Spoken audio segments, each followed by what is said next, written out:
لا حول ولا قوة إلا بالله العلي العظيم. أعوذ بالله من الشيطان الرجيم. بسم الله الرحمن الرحيم. الحمد لله رب العالمين، ثم الصلاة والسلام على أشرف الأنبياء والمرسلين وخاتم النبيين أبي القاسم محمد. اللهم صل على محمد وعلى أهل بيت الطيبين الطاهرين المظلومين المعصومين، ولعن الله على أعدائهم أجمعين.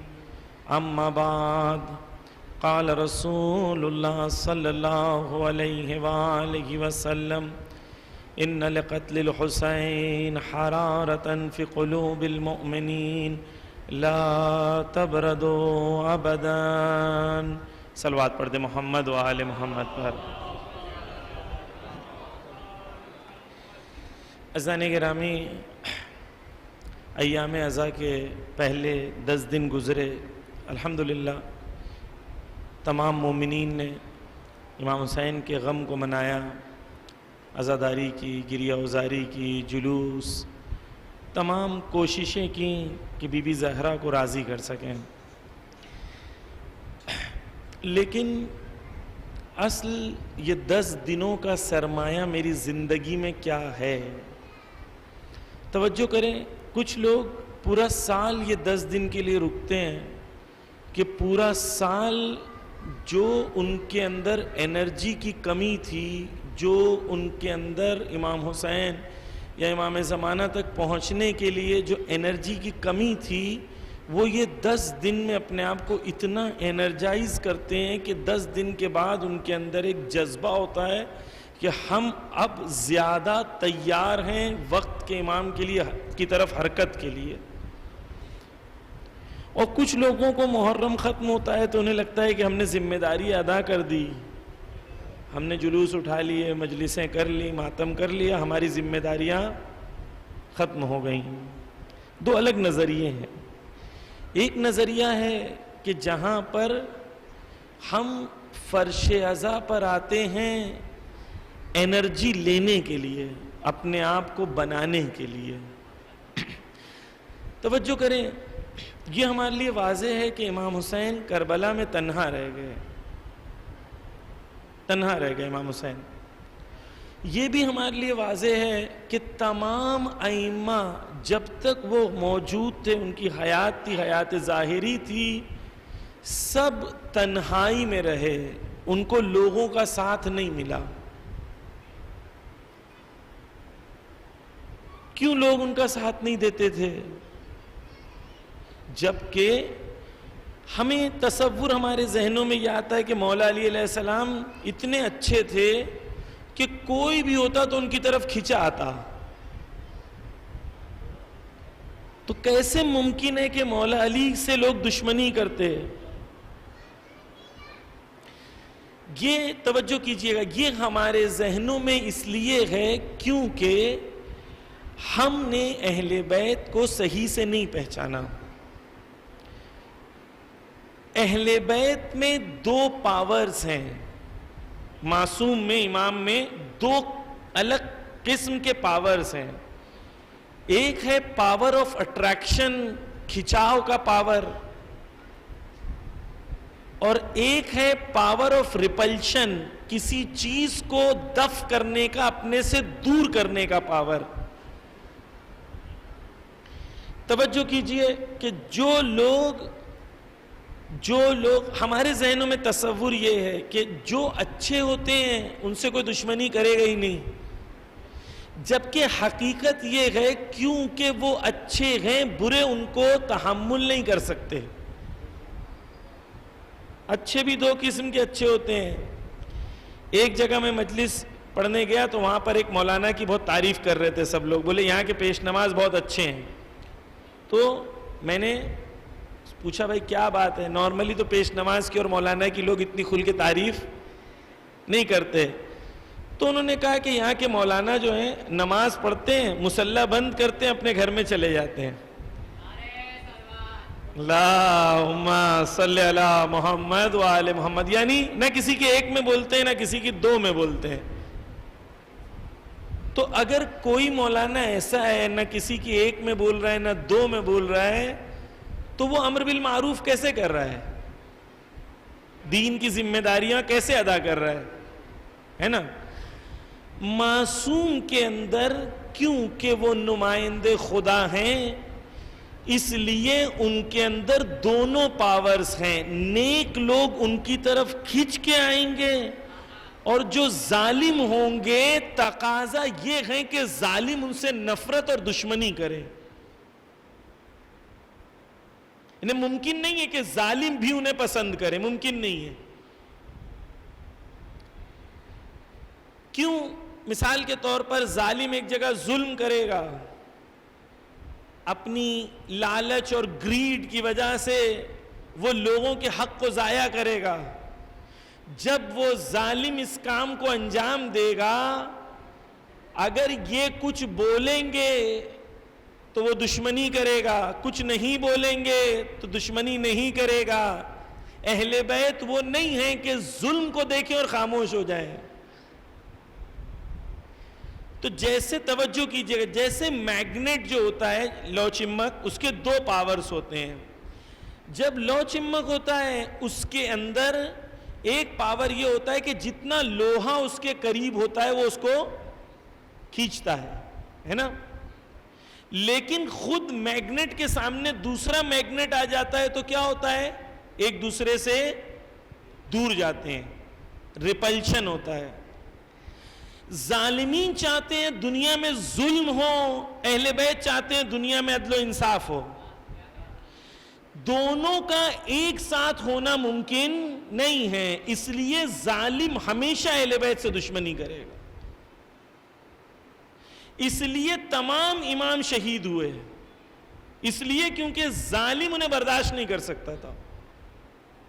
ہمیں لگتا ہے نعوذ باللہ اہل بیت ایسے تھے کہ گھر میں بیٹھے رہتے تھے، اور اگر کوئی انہیں نہیں چھیڑتا تو کسی کے معاملے میں بولتے بھی نہیں.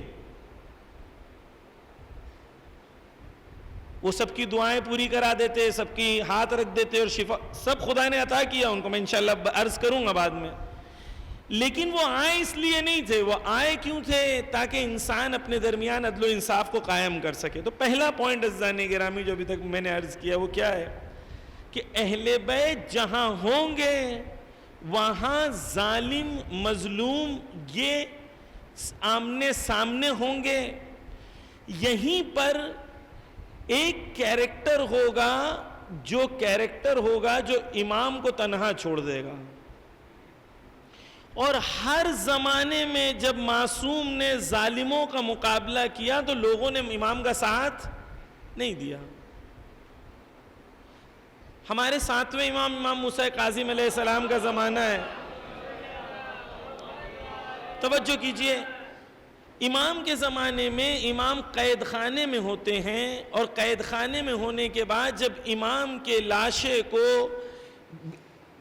بیڑیوں میں زنجیروں میں راستے پر رکھ دیا جاتا ہے بغداد کے، تو 3 دن تک وہ لاشا پڑا رہتا ہے. جب تک ظالم کہتے ہیں کہ لاشا اٹھا نہیں سکتے، تو جو اس زمانے میں کہتے تھے کہ ہم چاہنے والے ہیں وہ آئے نہیں باہر. اور جب ظالم نے اجازت دیا تو ہزاروں لوگ آ گئے امام کا لاشا اٹھانے کے لیے اور تدفین کرنے کے لیے. یعنی چاہنے والوں کی 2 کیٹیگری ہے. ایک جب امام بلاتے ہیں تب وہ نہیں آتے، اور ایک جب سکون کی منزل ہوتی ہے، ان کو خطرے کا ڈر نہیں ہوتا ہے، تب سامنے آ جاتے ہیں. سوال عزیزان گرامی یہاں یہ ہے کہ جب معصوم زندہ تھے تو ہم نے تاریخ میں یہ دیکھا کہ مومنی جو اکثر مسلمان تھے اس زمانے کے، انہوں نے معصوم کا ساتھ نہیں دیا. میرے لیے بنیادی سوال یہ ہے کہ میرا امام غیبت میں ہے، کیا میں نے اپنے آپ کو تیار کیا ہے کہ میں ان کا ساتھ دے سکوں یا نہیں؟ یا میری زندگی میں ان کا حضور، ان کی خدمت ہے یا نہیں ہے، یا میری زندگی میں ایکچولی ان کا ذکر ہی ہے کہ نہیں ہے. وہ غیبت میں ہوں، وہ حیات ہوں، مجھے کوئی فرق نہیں پڑتا، یا مجھے فرق پڑتا ہے. مجلسیں کیوں ہیں؟ مجلسیں اس لیے تاکہ احساس کیا جائے کہ کربلا میں ایک تنہا تھا، جس طریقے سے کربلا میں تنہا تھا ویسے ہی وقت کا امام بھی آج تنہا ہے. کربلا میں جنہوں نے ساتھ دیا ان کے راستے پہ چلتے ہوئے مجھے آج وقت کے امام کا ساتھ دینا ہے. یہ مجلس کا لب لباب ہے، خلاصہ ہے. یہ مجلس یہ اچیو کرنے کے لیے ہے. اب 11-12 دن 13 دن گزرنے کے بعد میں اپنے اندر کتنی انرجی محسوس کرتا ہوں وقت کے امام کے سامنے خود کو پیش کرنے کے لیے. یہ اصل چیز ہے کہ میں نے کتنا اپنے آپ کو تیار کیا. کہاں سے تیار کرنا ہے؟ اسی فرش عزا سے خود کو تیار کرنا ہے. یہ فرش عزا ہی درسگاہ ہے، یہی تربیت کی جگہ ہے. لیکن یہ تب تربیت کی جگہ ہوگی جب آنے والا اس نظریے سے آئے کہ مجھے یہاں سے سیکھنا ہے. جب میں سیکھنے آؤں گا تب میں سیکھوں گا. ایک بار ایک مولانا ایک جگہ پہنچے تو مولانا نے لوگوں سے پوچھا کہ کیا تم اللہ کو جانتے ہو؟ تو سب نے کہا ہاں. کہا پھر محمد کو جانتے ہو؟ سب نے کہا ہاں. کہا علی کو جانتے ہو؟ کہا ہاں. ایسی 12 امام 14 معصومین کا نام لیا. کہا سب کو جانتے ہو؟ سب نے کہا ہاں. تو کہا مجلس کیوں کر رہے ہو جب سب کو جانتے ہو؟ سب کو ایک حصہ بانٹو، مجھے دو سب گھر جاؤ. جب سب جانتے ہو تو سیکھنے کا ارادہ، سیکھنے کا نظریہ نہیں ہوگا. بس عزیزان گرامی، فرش عزا کس لیے ہے؟ تربیت کے لیے ہے، نفس کی تربیت کے لیے ہے. ہم نے فرش عزا کو انٹرٹینمنٹ بنا دیا. مجلس میں مزہ نہیں آیا. بولتے ہیں نا مجلس میں آج مزہ نہیں آیا. یہ مولانا تو کیا پڑھتے ہیں؟ درس پڑھتے ہیں، مجلس ہی نہیں پڑھتے. اہل بیت آئیں گے تو کیا کریں گے؟ درس دیں گے. مولا علی خطبے میں جاتے تھے، نجف میں، کوفہ میں، تو کیا کرتے تھے؟ خطبہ دیتے تھے. جب تک کربلا کو درسگاہ نہیں بنائیں گے قوم تربیت شدہ نہیں ہوگی. بس عزیزان گرامی، ہمارا موضوع انشاءاللہ ان 5 دنوں میں ہم زیارت عاشورہ کی طرف ہم توجہ کریں گے کہ زیارت عاشورہ میں کیا مفاہیم ہیں اور زیارت عاشورہ سے ہم کیسے فائدہ اٹھا سکتے ہیں. توجہ کیجئے.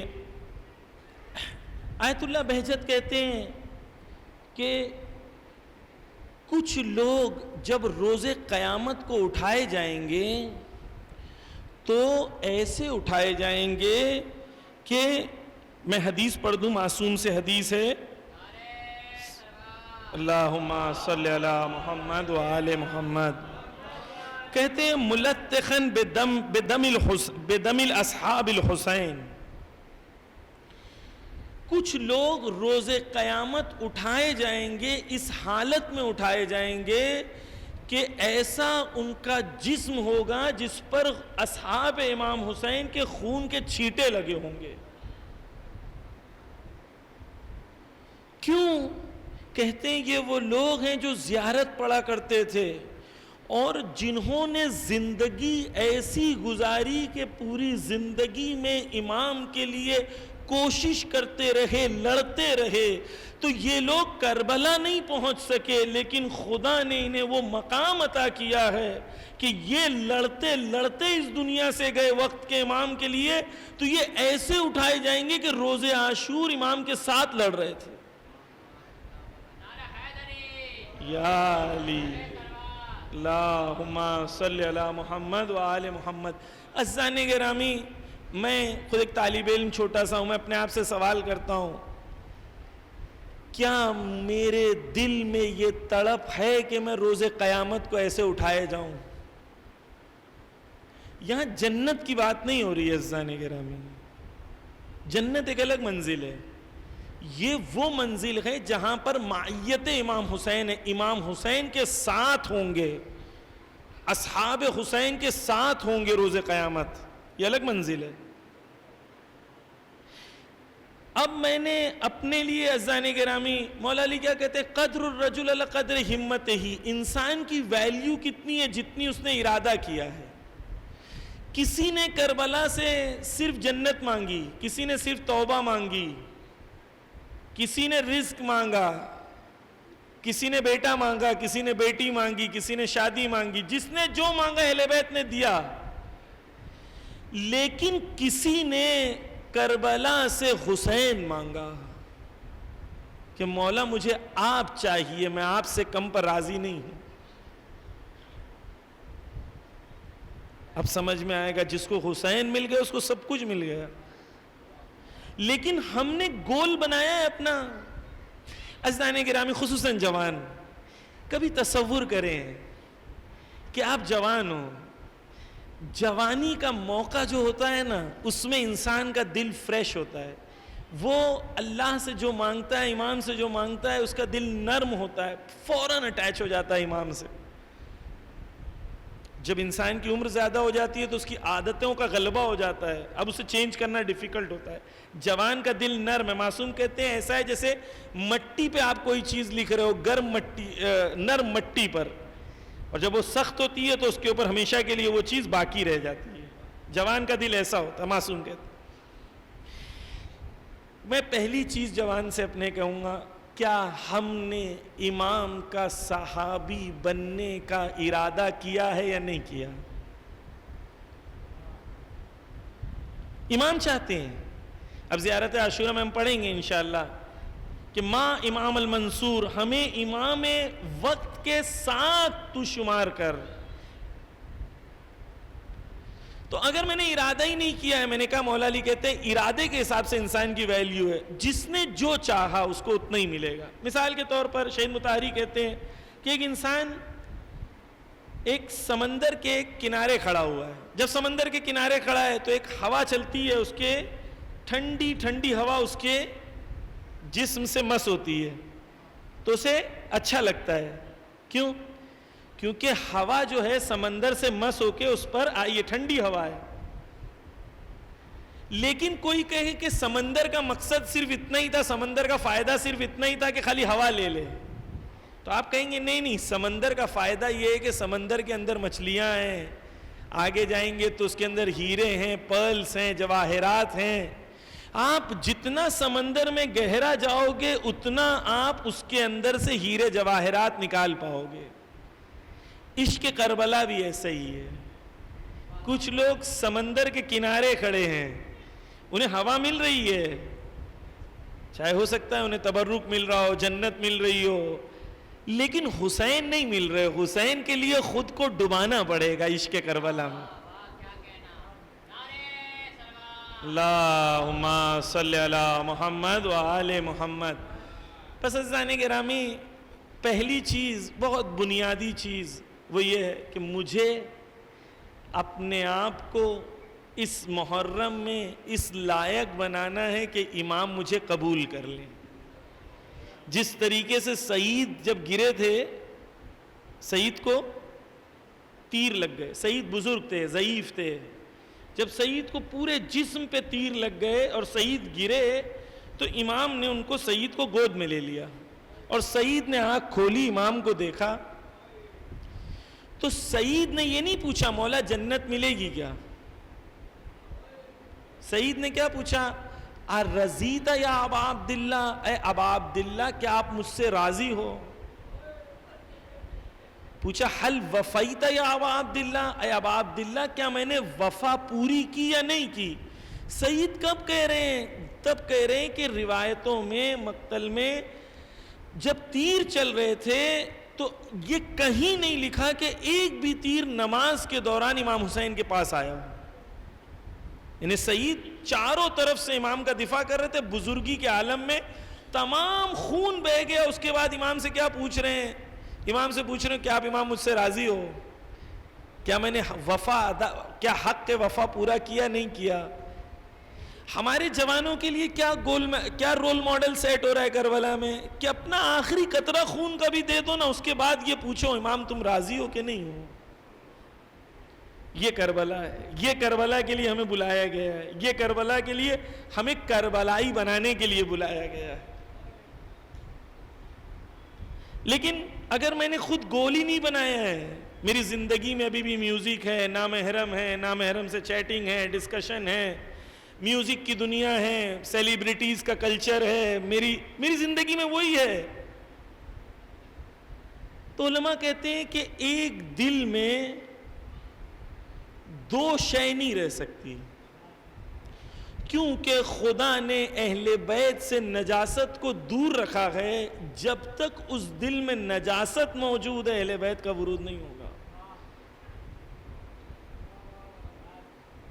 اہل بیت.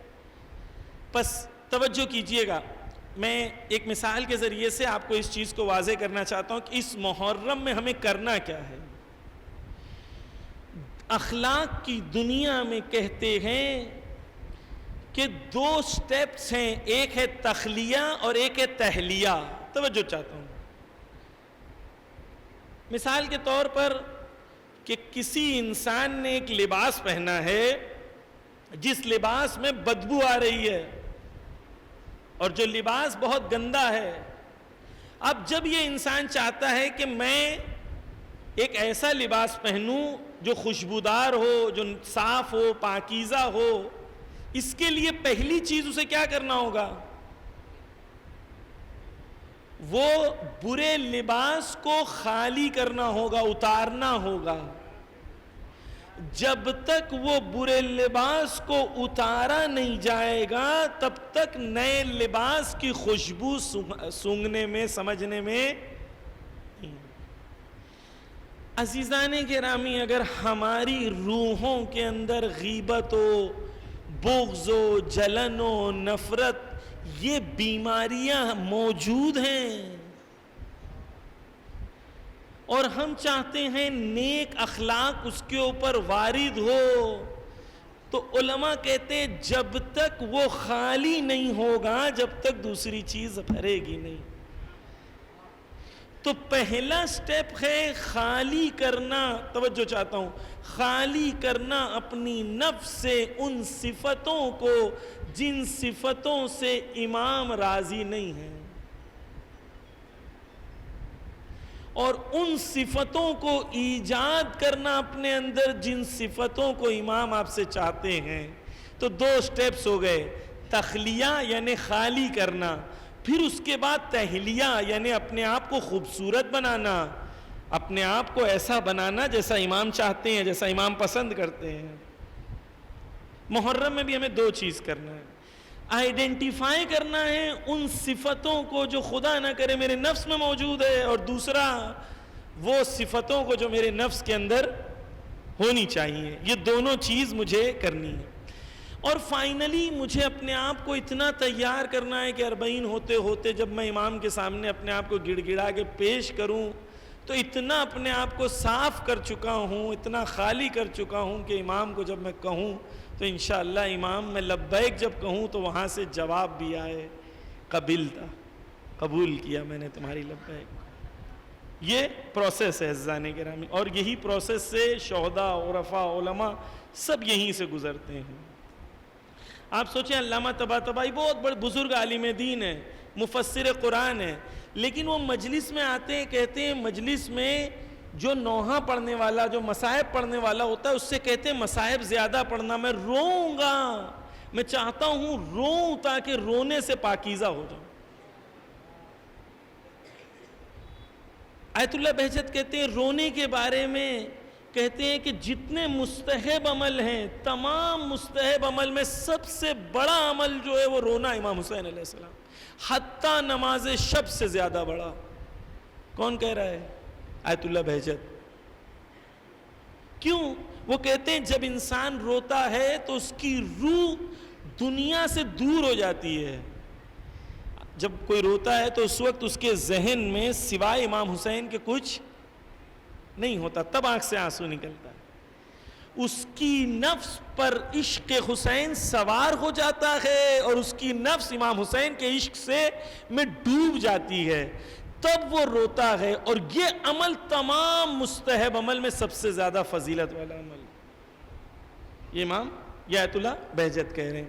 بس عزیزان گرامی، یہاں تک میں نے آپ کے ذہنوں کو صرف اس چیز کی طرف آمادہ کرنے کی کوشش کیا جو خود کے لیے مجھے زیادہ درس ہے، کہ اس محرم میں مجھے اپنے آپ کو بنانا ہے ایسا کہ امام مجھ سے راضی ہو جائیں. یہ کلن گول ہے، اور یہ گول اچیو نہیں کیا تو آپ امیجن کریں، آپ تصور کریں ایسا کہ امام وہاں سے آپ کو بلا رہے ہیں، کہہ رہے ضمیر بیٹا ادھر آؤ، مجھے بلا رہے ہیں، بول رہے ضمیر ادھر آؤ، اور میں امام کو کہہ رہا ہوں میں بزی ہوں، میں تھوڑا سا میں جو ہے بزی ہوں، مجھے صرف جنت دے دو آپ. اللہم صلی علی محمد و آل محمد. توجہ کیجئے، مجھے امام بلا رہے ہیں کہ تم آؤ میری مدد کرو، میری نصرت کرو. میں امام کو کہہ رہا ہوں مجھے آپ کی نصرت نہیں کرنا ہے، مجھے صرف جنت چاہیے. کبھی تصور کریں ایسا ہے کہ امام بلا رہے ہیں، میں امام کو کہہ رہا ہوں کہ نہیں مجھے خالی جنت دے دو، باقی میں نصرت کے لیے تیار نہیں ہوں. امام تو دے دیں گے، امام کریم ہے، امام کے لیے کیا ہے. لیکن کتنی میرے نفس کے لیے بری بات ہے کہ امام بلا رہے ہیں لیکن میں تیار نہیں ہوں، میں جا نہیں رہا ہوں. بس عزیزان گرامی، ہم زیارت عاشورہ کے سلسلے میں انشاءاللہ گفتگو کریں گے، اس لیے کیونکہ زیارت عاشورہ وہ کلام ہے جس کلام کو ایک منتظر جو امام کا چاہنے والا ہے وہ سمجھ کے پڑھ رہا ہے. اور زیارت عاشورہ میں شیعہ آئیڈیالوجی کے تمام رکن موجود ہیں. اللہم انی اتقرب الیک توحید موجود ہے کہ میں امام حسین کی زیارت کرنے آیا ہوں، اور میں کہہ رہا ہوں اللہ میں تیری قربت چاہتا ہوں، کیونکہ امام حسین پیغام دے رہے ہیں کہ میں نے توحید کے لیے قیام کیا تھا، کوئی میرے پاس آئے گا تو میں اسے ہاتھ پکڑ کے خدا تک پہنچا دوں. اللہم انی اتقرب الیک. پھر اس کے بعد میں زیارت عاشورہ میں امام سے وعدے کرتا ہوں، انی سلم لمن سالمکم وحرب لمن حاربکم، میں لڑوں گا اس سے مولا جس سے آپ لڑے ہیں. یہ کون بولتا ہے؟ سپاہی بولتا ہے. کون لڑتا ہے؟ میں اگر زندگی بھر زیارت عاشورہ سکھا رہی ہے انی سلم لمن سالمکم، ان سے امن رکھو جو تمہارے ساتھ، جو اہل بیت کے ساتھ امن رکھ رہے ہیں، لیکن حرب لمن حاربکم، ان سے لڑنا ہے جو تم سے لڑ رہے ہیں. لڑے گا کون؟ سپاہی. زیارت عاشورہ بتا رہی ہے کہ تم روز پڑھو مجھے اور اپنے اندر سپاہی کے ایٹیٹیوڈ کو ڈیولپ کرو کہ جب امام کو ضرورت پڑے تو تم حرب کے لیے تیار رہو. زیارت عاشورہ میں ہم کہتے ہیں ابا عبداللہ امام کو. کیا مطلب ہے ابا عبداللہ کا؟ ابا عبداللہ یعنی عبداللہ کا باپ.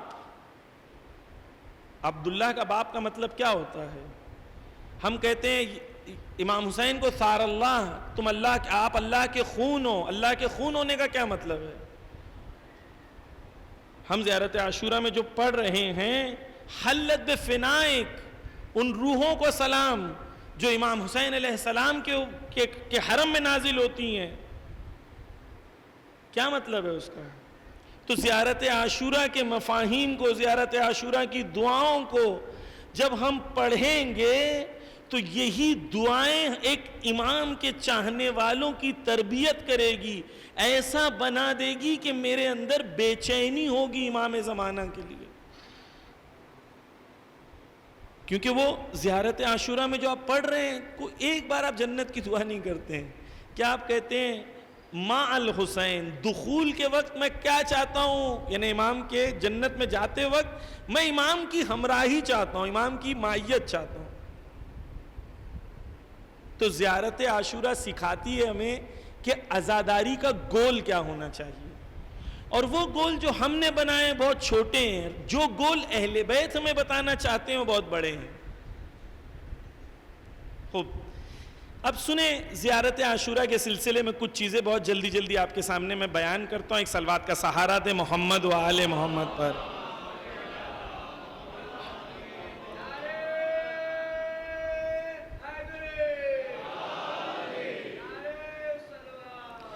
اللہم صلی علی محمد۔ سب سے پہلی چیز کہ زیارت عاشوراء کی سند کے سلسلے میں کہ زیارت عاشوراء ہم تک پہنچی کیسے؟ جتنی بھی زیارتیں ہم تک پہنچی ہیں ضروری نہیں ہے کہ وہ زیارتیں معصوم سے ہوں، کچھ زیارتیں مخصوص ہیں جو معصوم سے ہیں۔ ان میں سے ایک زیارت ہے زیارت عاشوراء۔ کل میں انشاءاللہ زیارت کے فلسفوں کو بھی بیان کروں، آج صرف اتنا بیان کرتا ہوں کہ زیارت عاشوراء کیا ہے۔ میں نے عرض کیا جو پہلے سٹارٹ میں کہ قاضی طباطبائی بھی اس دنیا میں پلٹائے جائیں تو کہتے ہیں میں زیارت عاشوراء دوبارہ زیادہ پڑھوں گا۔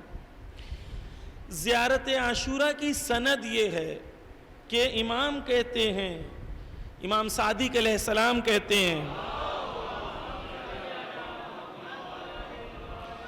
وہ کہتے ہیں میں نے پانچویں امام سے، پانچویں امام نے چوتھے امام سے، چوتھے امام نے تیسرے امام سے، تیسرے نے دوسرے سے، دوسرے نے مولا کائنات سے، مولا کائنات نے رسول خدا سے، رسول خدا نے جبرائیل سے، اور جبرائیل کو خود خدا نے زیارت عاشوراء پڑھائی ہے۔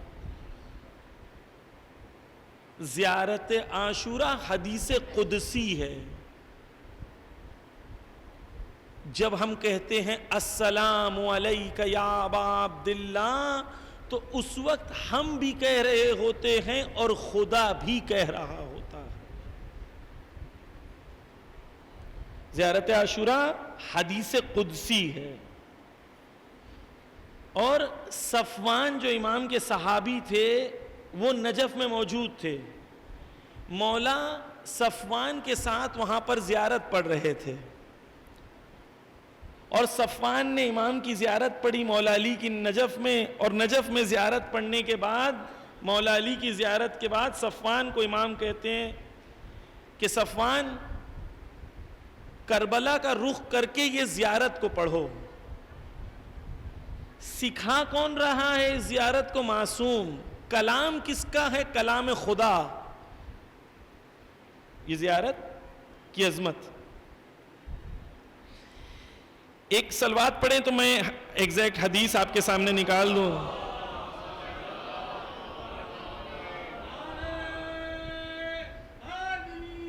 یا علی یا علی اللہم صلی علی محمد وآل محمد۔ خود امام صادق معصوم کہتے ہیں کہ جو زیارت عاشوراء پڑھے گا میں ضمانت لیتا ہوں 5 چیزوں کی۔ معصوم کہہ رہے ہیں، پہلا کہتے ہیں اس کی زیارت مقبول ہوگی چاہے وہ دور سے پڑھے یا نزدیک سے پڑھے۔ بہت سارے غریب ہیں کربلا میں نہیں جا سکتے، ان کا دل تڑپتا ہے۔ معصوم نے کہا کہ اگر تم دور سے بھی زیارت کرو گے تم کو وہی ثواب دوں گا جو نزدیک سے کرنے والوں کا۔ ایک شخص امام کے پاس آتا ہے، امام اس سے پوچھتے ہیں کیا تم روز کربلا کی زیارت کرتے ہو؟ تو وہ کہتا ہے مولا اس عمر میں کیسے روز جاؤں کربلا؟ امام کہتے ہیں ہفتے میں 1 بار کرتے ہو؟ کہتا ہے میرے لیے سخت ہے، مہینے میں، سال میں۔ پھر امام اس سے کہتے ہیں جب بھی تمہیں کربلا کی زیارت کا تمہارا تمنا ہو تو کہیں اونچے مکان پر جا کر صرف یہ کہو السلام علیک یا ابا عبداللہ، صرف اتنا کہو السلام علیکم ورحمۃ اللہ وبرکاتہ، تمام شہداء کو سلام کرو، خدا تمہارے لیے کربلا کی زیارت کا ثواب لکھ دے گا۔ امام کہہ رہے ہیں دور سے یا نزدیک سے جو انسان کا دل جڑ جائے۔ عزیزان گرامی بہت سے کربلا میں موجود ہوتے ہیں لیکن انہیں اس بات کی فکر ہوتی ہے کہ ڈنلپ کا گدا نہیں ملا، کھانے میں بوفے نہیں ہے، چکن نہیں ملا۔ وہ کربلا میں نہیں ہوتے، کربلا کی زمین پر ہوتے ہیں، ان کی روح کربلا میں نہیں ہوتی۔ اور بہت سے غریب روزے 40 آنکھوں میں آنسو رکھتے ہیں، ان کی نفس کربلا میں موجود ہوتی ہے، اور وہ کہتے ہیں السلام علیک یا ابا عبداللہ، تو ان کی نفسیں کربلا میں موجود ہوتی ہیں۔ اب سنیں امام کیا کہتے ہیں، 5 چیزیں۔ پہلی، زیارت مقبول ہوگی۔ دوسری، امام کہتے ہیں خدا زیارت عاشورہ کے وسیلے سے ان کی دعاؤں کو مقبول کرے گا. تو جس کے پاس زیارت عاشورہ اور امام حسین ہو وہ ناڑے اور گنڈے اور بابا کے پیچھے نہیں جاتا. وہ کس کے پاس آتا ہے؟ حسین ابن علی کے پاس آتا ہے, زیارت عاشورہ کے پاس آتا ہے, وقت کے امام کے پاس آتا ہے. باباؤں کے پیچھے وہ جاتے ہیں جن کے پاس حسین نہیں ہے. مولا علی کہتے ہیں کوئی کسی کو کیا دے گا سوائے اس میں سے جو اسے خدا نے دیا ہے. خدا نے کب اہل بیت نے راستہ بند کیا ہے کہ ہمارا وسیلہ بند ہو گیا ہے کہ تم اس کے پاس جاؤ؟ دوسری چیز معصوم کہتے ہیں زیارت عاشورہ پڑھیں. آیت اللہ سیستانی کے والد 40 ٹیوزڈے کو زیارت عاشورہ کا عمل کرتے ہیں تاکہ امام زمانہ کی زیارت ہو. یہ اس کی اہمیت ہے زیارت عاشورہ کی. بڑے بڑے علماء زیارت عاشورہ کا عمل کرتے ہیں. تیسری چیز اس کی سعی, اس کی کوشش کو خدا قبول کرے گا. چوتھی چیز اس کے سلام کو خدا خود امام تک پہنچائے گا. جب کوئی کہہ رہا ہے السلام علیکہ یا ابا عبداللہ تو اس کے سلام کو امام تک خدا پہنچائے گا. اور پانچویں چیز امام کہتے ہیں اس کی حاجات اور ضرورت کو خدا پورا کرے گا. عزیزان گرامی, بس زیارت عاشورہ کو روز اپنی زندگی میں لائیں. صبح جب ہماری ہو, گھر سے جب باہر نکلیں اور جب کہہ کے نکلیں السلام علیکہ یا ابا عبداللہ, کیسا دن ہوگا وہ دن جو حسین کی محبت سے آغاز ہو رہا ہو. وہ دن جہاں پر میرا دل شروعات دن کے ساتھ حسین ابن علی کے ساتھ متصل ہو. پورا دن انسان کوشش کرے گا حسین ابن علی کے ساتھ رہنے کے لیے, معیت کو حاصل کرنے کے لیے. بس معصوم کہہ رہے ہیں 5 چیزیں جو ہیں جو زیارت عاشورہ عمل کرے گا اس کو ملیں گی. معصوم کہہ رہے ہیں, معصوم کا وعدہ ہے. بس کیوں نہیں پڑھتے؟ عظیم دعا, عظیم زیارت, تربیت بھی ہے اور اس کا اثر بھی ہے. اب دوسری جگہ امام جو حضرت جبرائیل سے یہ حدیث قدسی کو نقل کرتے ہیں جس کے اندر 5ویں امام باقر علیہ السلام فرماتے ہیں, کہتے ہیں کہ کوئی بھی شخص چاہے وہ دور ہو یا نزدیک ہو, جب وہ زیارت پڑھتا ہے تو مولا اس کی دعا کو قبول کرتے ہیں, اس کے جواب کو دیتے ہیں, اس کی ضرورتوں کو پورا کرتے ہیں اور اپنے در سے اسے نا امید نہیں پلٹاتے. معصوم کہہ رہے ہیں. اچھا, کبھی کبھی ہم دعا مانگتے ہیں پوری نہیں ہوتی ہے. دعا کا مطلب یہ ہے, توجہ کیجئے گا, مجھے جو سمجھ میں آ رہا ہے کہ میرے لیے کیا اچھا ہے, میں خدا سے وہ مانگ رہا ہوں جو مجھے لگ رہا ہے میرے لیے اچھا ہے. خدا نے میرے لیے جو اچھا ہے وہ خود قرار دیا ہے. توجہ کیجئے, معصوم کہتے ہیں کہ جو دعا تم مانگتے ہو وہ تمہاری دعا مقبول ہوتی ہے. کچھ دعا کا اثر تمہیں اس دنیا میں دکھائی دیتا ہے, کچھ دعا کا اثر تمہیں اس دنیا میں دکھائی دے گا. کوئی دعا تمہاری مومن کی رد نہیں ہوتی, کچھ دعا کا اثر اس دنیا میں. اور کبھی کبھی خدا سے ہم وہ مانگتے ہیں جو ہمارے لیے ضرر ہے. جس طریقے سے چھوٹا بچہ بار بار ماں سے اگر چھری مانگے, ماں بچے کے ہاتھ میں چھری نہیں دیتی, کچھ دعائیں بھی ایسی ہیں کہ خدا سے ہم لوگ بار بار وہ چھری مانگ رہے ہوتے ہیں. خدا کہتا ہے تمہارے لیے یہ چھری ضرر ہے, فائدہ مند نہیں ہے. خدا تمہارے ہاتھوں میں وہ چیز نہیں دے گا. دیکھیں کسی کے پاس مال آیا, دولت آیا, آپ نے دیکھا اپنی زندگی کے اندر کیا ہوا. میں نہیں کہہ رہا ہوں مال و دولت مومن کے پاس نہیں ہونا چاہیے, میں نے انشاءاللہ مجلسوں میں پڑھا ہے مومن کے پاس ہی ہونا چاہیے مال و دولت, لیکن پہلے اپنی نفس کو اتنا تیار کرو کہ مال و دولت کے ساتھ جھک سکو. مال و دولت کی وجہ سے دنیا کو نہ جھکاؤ, خود انکساری پیدا کرنے کی نفس میں طاقت لے کے آؤ, پھر خدا سے دعا کرو. نفس کو اس لائق بناؤ کہ مال و دولت کو تحمل کر سکیں, وگرنہ جتنے بگڑے ہیں اسی وجہ سے بگڑے ہیں. تو کبھی کبھی یہ ہوتا ہے کہ دعائیں جو ہوتی ہیں وہ اس طریقے سے ہوتی ہیں. تو یہاں پر معصوم کہہ رہے ہیں 5 چیزیں ایسی ہیں جو دعاؤں کے اندر ہیں, زیارت عاشوراء میں ہیں, حدیث قدسی ہے, خود امام نے فرمایا ہے کہ حدیث قدسی ہے, اور امام نے خود راویوں کے نام بھی نقل کیے ہیں, اور ہماری پرانی 2 کتابوں کے اندر کامل الزیارات اور شیخ طوسی کی ایک کتاب ہے, دونوں کتابوں کے اندر یہ موجود ہے. یعنی پرانی ہماری جو کتابیں ہیں اس کے اندر یہ زیارت موجود ہے, امام سے منسوب ہے. اور علماء نے جب ریسرچ کی تو کہا کہ اس کے جو چین آف نریٹرز ہیں, راوی ہیں, وہ سارے صحیح ہیں. بس عزیزان گرامی, آج کی مجلس میں صرف ایک چیز, زیارت عاشوراء پڑھنا شروع کریں. اس سے بڑے بڑے علماء اور عرفاء, بڑے بڑے شہداء جو ہیں وہ زیارت عاشوراء پڑھ کے اس منزل اور مقام پر پہنچے ہیں.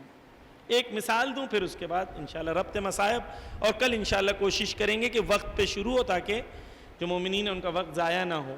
توجہ کیجئے, ایران میں ایک شہید ہے, ان کا نام ہے شہید پولارک.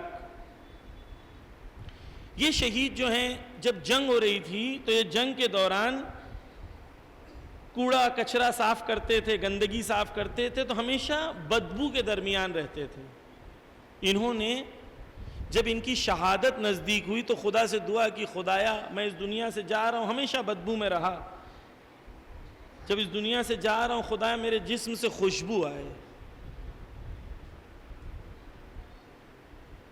اور جب یہ شہید ہوئے تو لوگوں نے کیا دیکھا, ان کا جسم بھیگا ہوا ہے اور ان کے جسم سے خوشبو آ رہی ہے.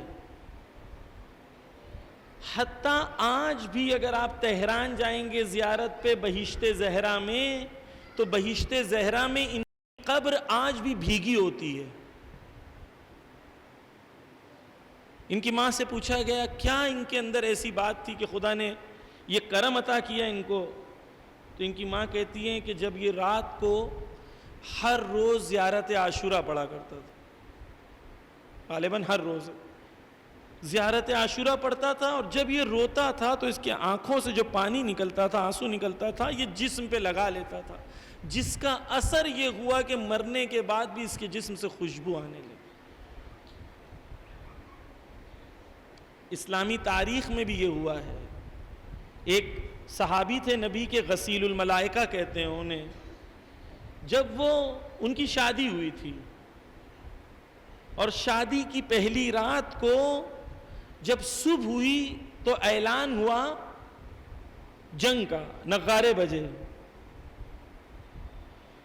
یہ کہ تاخیر نہ ہو جائے امام رسول کی جہاد میں اور رسول اللہ کی لشکر میں شامل ہونے کے لیے, تو یہ تیمم کر کے جنگ میں چلے گئے.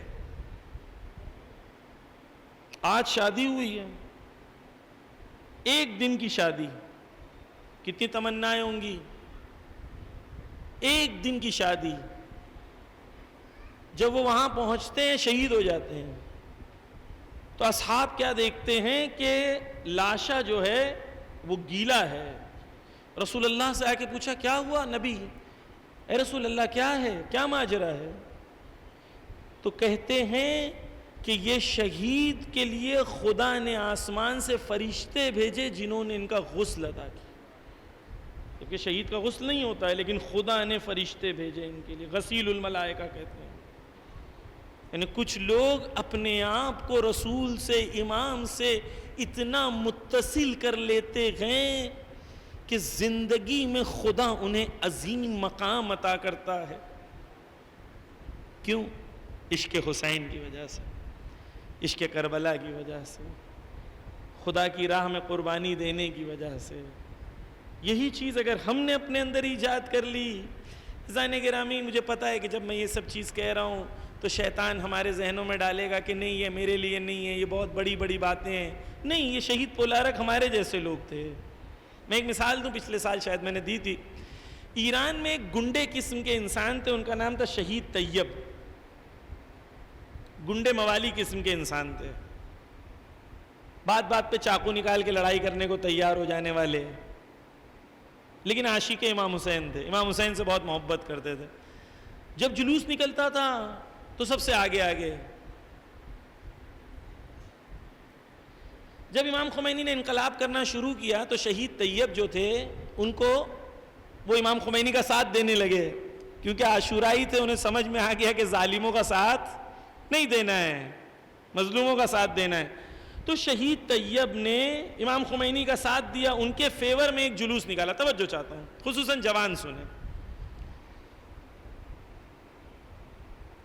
ان کے فیور میں ایک جلوس نکالا. جب جلوس ان کے فیور میں نکالا تو شاہ نے ان کو پکڑ لیا، اور شاہ نے ان کو پکڑ کے کہا کہ تمہیں صرف ایک سٹیٹمنٹ دینا ہے کہ تمہیں امام خمینی نے پیسہ دیا ہے، اور یہ پیسے کی وجہ سے آپ نے جلوس نکالا تھا. عزادار تھے، عاشق امام حسین تھے. کیا جواب دیتے ہیں؟ کہتے ہیں اگر سیدہ کے بیٹے کے اوپر میں نے جھوٹا الزام لگا دیا تو روز قیامت سیدہ کو میں کیا جواب دوں گا؟ زندگی بھر حسین کی راہ میں نے گزاری ہے، ظالموں کے مقابلے کا درس لیا ہے. اب توجہ کریں، کون ہے؟ ہمیں جب شیطان کہتا ہے کہ میں نہیں کر سکتا ہوں تو یہی لوگ ہمیں انسپائر کرتے ہیں کہ نہیں میں کر سکتا ہوں. ایک اور میں مثال دوں گا خصوصاً جوانوں کے لیے، توجہ کریں. شہید طیب شہادت قبول کی لیکن امام خمینی پہ ایک چھوٹا جملہ جھوٹا نہیں کہا. کیوں؟ کیونکہ واقعی جب کربلا کے درسگاہ میں بیٹھتے تھے تو سیکھتے تھے. دوسرے ایک واقعہ ملتا ہے، شیخ رسول نام کے ایک ایران میں شخص گزرے ہیں. وہ امام حسین پہ بہت روتے تھے، بہت گریا کرتے تھے. جس محفل میں جاتے تھے اتنا روتے تھے کہ وہ محفل کے حال کو تبدیل کر دیتے. لیکن ایک زمانے میں یہ شرابی تھے اور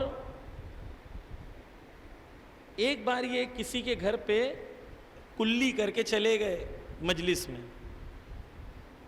جب وہ گھر پہ پہنچے تو انہوں نے کیا دیکھا کہ جو صاحب خانہ ہے اس نے آ کے ان سے گزارش کیا کہ آپ یہاں سے چلے جائیں. شیخ رسول بھی جو ہیں وہ بھی اسی قسم سے گنڈے قسم کے انسان تھے، لڑے نہیں، اٹھ کے چلے گئے. حضرت زہرا کی اور ابا عبداللہ کی عظمت اور فرش ازا کی عظمت سمجھتے ہوئے جواب نہیں دیا، خاموشی سے نکل گئے، بے عزتی کو سہ لیا. رات کو یہ صاحب خانہ نے خواب دیکھا، اور اس خواب میں کیا دیکھتے ہیں کہ امام حسین کا خیمہ لگا ہوا. امام حسین کے خیمے کے باہر ایک سگ ہے، کتا ہے، وہ پہرا دے رہا ہے. جب یہ صاحب خانہ نے غور سے دیکھا تو کیا دیکھا کہ وہ جو سگ ہے اس پہ وہ شیخ رسول کا چہرہ بنا ہوا.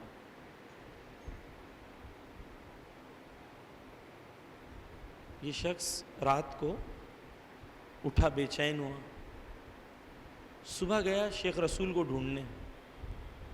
بازار میں شیخ رسول ملے. شیخ رسول سے پوچھا کہ بتاؤ. اس نے کہا کہ مجھے معاف کر دو. شیخ رسول کہتے ہیں کل رات کو تو نکال دیا تھا، کیوں معافی مانگ رہے ہو؟ کوئی بات ہے؟ کہتا نہیں میرا دل کر رہا ہے معافی مانگ. نہیں، کہتا کوئی بات ہے، مجھے بات نہیں بتاؤ گے جب تک معاف نہیں کروں گا. تو شیخ رسول کو وہ کہتا ہے کہ رات کو میں نے تمہیں اس حالت میں دیکھا کہ تم ایک سگ بنے ہوئے امام حسین کے خیمے کا دفاع کر رہے ہو، خیمے کے باہر ہو، سگ بنے ہوئے دفاع کر رہے ہو. بس شیخ رسول بہت چیخ مار کے روئے اور وہیں پر گر گئے. کہتے مولا مجھے اس حالت میں بھی تم نے قبول کر لیا.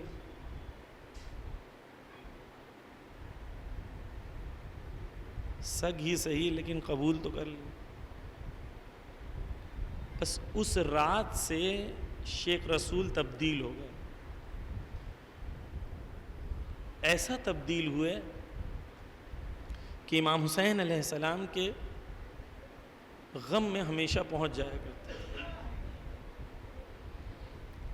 ہم سب امام حسین سے کہہ سکتے ہیں مولا ہم برے ہیں لیکن اتنے برے تو نہیں ہیں. کیا ہمیں بھی خیمے میں اجازت ملے گی؟ جس طریقے سے شیخ رسول کو نوکری ملی کیا مجھے بھی کوئی نوکری ملے گی مولا؟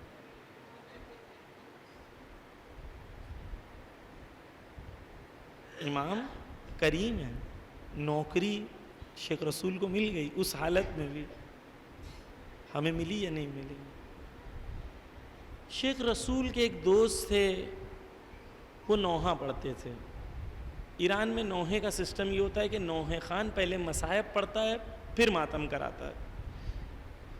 تو جہاں جاتے تھے شیخ رسول اور یہ ساتھ میں جاتے تھے. ایک دن شیخ رسول ان کو بتانا بھول گئے کہ کہاں جا رہا ہوں میں.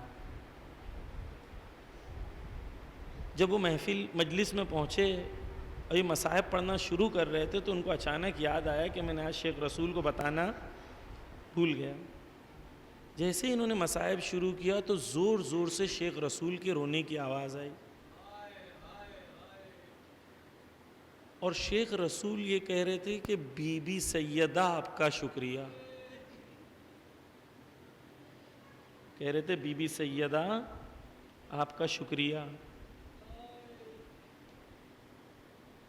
پھر اس ذاکر اہل بیت کو کہتے ہیں کہ تو نے نہیں بلایا تو سیدہ نے مجھے بلایا کہ میرے بیٹے کی محفل میں آ کے, میرے بیٹے کی مجلس میں آ کے ذکر حسین پر گریہ کرنا. ارباب اعضا صرف ایک منظر آپ کے سامنے پیش کرنا ہے, پھر جا کے رو لیجئے گا انشاءاللہ. امام حسین کربلا میں بہت پیاسے تھے. آپ جانتے ہیں کہ جب پہلا تیر چلا ہے اسی پہلے حملے میں امام حسین کے کچھ تیر لگ گئے تھے, اور ڈاکٹرز کہتے ہیں کہ جسم سے جب خون نکلتا ہے, آپ جانتے ہیں کہ جسم سے جیسے ہی خون نکلتا ہے تو انسان کو کیا ہوتا جانتے ہیں, اس کے جسم میں پانی کی کمی ہوتی ہے اور پیاس کی شدت بڑھ جاتی ہے. اب کربلا میں 3 دن کا بھوکا پیاسا حسین تیر پہ جب تیر لگے خون بہتا رہا حسین کا, کتنے پیاسے ہوں گے حسین. توجہ کریں, صرف توجہ شرط ہے عزیزان گرامی, کہ جب انسان روزہ رکھتا ہے اور ایک دن پیاسا رہتا ہے تو اس کی زبان سوکھ جاتی ہے, اور جب وہ زبان تالو سے لگتی ہے تو انسان کو درد کا احساس ہوتا ہے کیونکہ زبان سوکھ چکی ہے, تالو بھی سوکھ چکا ہے. اب سوچے 3 دن کا پیاسا حسین جب زبان تالو سے, اس لیے علی اکبر نے جب کہا بابا پیاس مارے ڈالتی ہے, جیسے ہی زبان چوسی فوراً باہر نکال لیا, بابا بابا آپ کی زبان پہ تو کانٹے لگے ہوئے ہیں بابا. اسی حسین نے, ارباب ایسا کبھی سوچئے گا, حسین کی تنہائی کو کبھی سوچئے گا, اسی حسین نے جب علی اصغر کو لے کے میدان میں آئے, خود پیاس کی شدت اتنی ہے لیکن علی اصغر کو جب لے کے آئے تو علی اصغر کو زمین پر رکھ دیا. دشمن کو کہتے ہیں اگر تمہیں لگتا ہے میں پانی پی لوں گا, بس ارباب ازا سوچے حسین کی مظلومیت کو، اور وہ منزل بھی سوچے جب آخری وقت حسین کا آتا ہے، حسین کربلا کی زمین پر ہے، شمر ملعون پانی لے کر آتا ہے، حسین سے پوچھتا ہے مولا، حسین سے کہتا ہے بڑے پیاسے ہو نا تم، بڑے پیاسے ہو نا حسین؟ پھر پانی کو لیتا ہے، حسین کے سامنے اونڈیل دیتا ہے، چرا کے کہتا ہے جاؤ کوثر پر علی کے ہاتھوں سے پی لینا۔ اللہ لعنت اللہ علی القوم الظالمین۔ یا اللہ بحق محمد و آل محمد اس حقیر سی عبادت کو تیری بارگاہ میں قبول فرما۔ یا اللہ عشق حسین کو ہمارے میں اور ہماری نسلوں میں قائم و دائم رکھ۔ یا اللہ بحق محمد و آل محمد زیارت عاشورہ پڑھنے کی ہمارے جوانوں کو توفیق عنایت فرما۔ یا اللہ بحق محمد و آل محمد دنیا میں جہاں کہیں ظالمین ہیں انہیں نیست و نابود کر دے، مظلومین کی حمایت فرما۔